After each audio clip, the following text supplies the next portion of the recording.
Grammar পঢ়াব গ'লে most of the students-ৰ question থাকে I dance, you dance.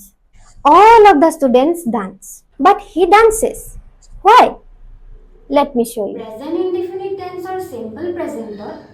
subject to যদি singular হয় তেনেহলে ভাৰ্বৰ ফাৰ্স্ট ফৰ্মৰ লগত s বা es লগ লাগে আৰু যদি subject to plural হয় তেনেহলে ভাৰ্বৰ ফাৰ্স্ট ফৰ্মৰ লগত কোনো ধৰণৰ s বা es নালাগে ওকে অৰ্থাৎ গ্ৰামাটিক্যাল পাৰ্সনৰ ফাৰ্স্ট পাৰ্সনত থাকে I আৰু we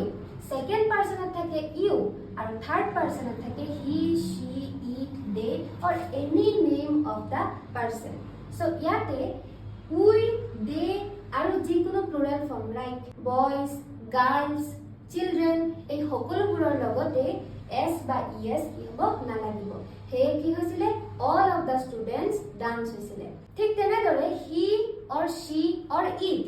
এইবিলাক হৈ গ'ল singular হে singular যেহেতু হয় সেইকাৰণে কি হৈছিলে she dances he dances it dances but English grammar যেহেতু হয় exceptional case to থাকিবই হে ইয়াত exceptional case to হৈছে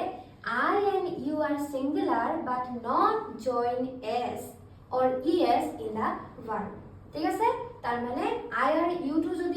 যদিও singular হয় তেনেহলেও ইহতত কি হ'ব s বা es নালাগে হে I dance you dance all of the students dance but he dances clear